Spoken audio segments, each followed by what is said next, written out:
I've spent years learning how to say this sentence. I hurt my daughter. I was an alcoholic. High functioning, yes. But alcohol doesn't become harmless just because you manage to keep the lights on. I had serious issues. There were things my daughter lived through that she should not have had to live through. There were things that she needed from me that I wasn't always capable of giving her. I know that. I own that. And I will carry responsibility for what was mine for the rest of my life. But there is another sentence I have had a much harder time saying. I mattered too. Because somewhere along the way, accountability became erasure. If I admitted that I failed her, then apparently I had to surrender everything else. Every sacrifice, every ordinary Tuesday, every bill paid, every crisis handled, every time I showed up, every time I did the hard thing because somebody had to. Every piece of evidence that I had loved my daughter imperfectly, desperately, enormously. And there's one day that I think explains the wound better than anything else. My daughter was getting married. My son had just died. We were shattered. She was in shock. I was in shock. The whole family was walking around inside something none of us could even comprehend yet. But she wanted to go through with the wedding, so we did. My mother and I made the dresses.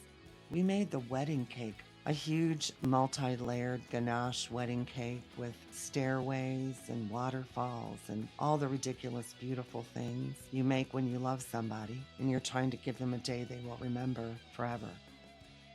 My mother brought in Amish women to help with the food. We arranged everything. We paid for everything. And I bought my daughter's wedding dress, $600. It was everything I had. Her father came to the wedding too. Of course he did. I invited him. Because whatever had happened between him and me, he was her father. And I knew it mattered to her. And suddenly, across the lawn, we heard them. Harleys, coming down the North Shore Drive. And I knew. Doug. My daughter knew too. She grabbed that beautiful wedding dress with one hand, hiked it up, and started running across the grass. And she yelled, "Daddy!" And there they were, father and daughter. A beautiful little moment. The kind of moment everybody notices. Except there was another moment happening at the exact same time. About 50 yards away, my mother and I looked at one another. Neither of us said a word. We didn't have to. Because she knew. She knew who had done the work. She knew who had spent the money. She knew who had stayed up, who had worried, and who had carried what. And she knew that once again, the person who carried so little of the burden could arrive at the end and receive the unadulterated, uncomplicated joy, while the person who carried the weight stood quietly in the background. That was the story of so much of my motherhood. I was the parent who was there, which meant I was also the parent who had to say no. The parent who disciplined, the parent who got angry, the parent who screwed up, the parent whose failures happened close enough to leave fingerprints.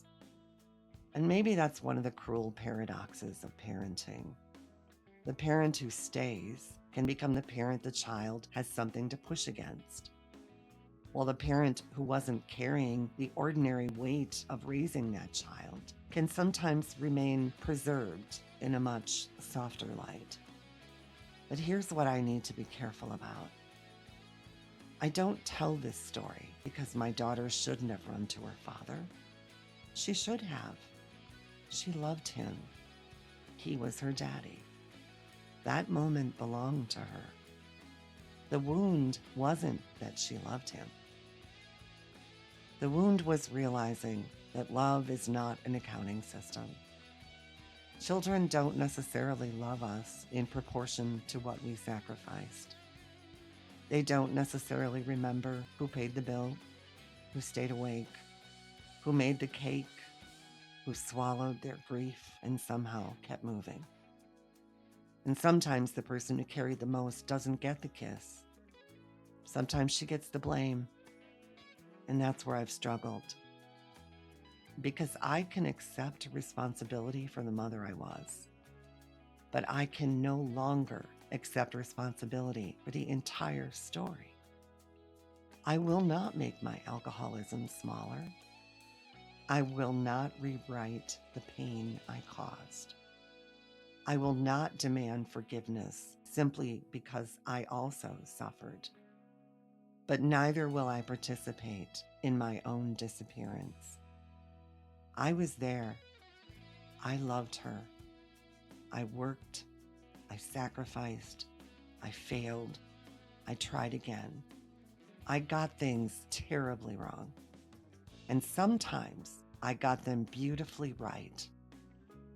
All of those things belong in the record because accountability is supposed to tell the truth. And any version of accountability that requires one person to become the villain so everyone else's failures can disappear isn't accountability. It's another kind of erasure. Maybe that's what I've been trying to say all these years. Not, I didn't hurt my daughter. I did. Not, I was a perfect mother. God knows I wasn't. Just this. I was her mother. I was complicated. I was wounded. I was flawed.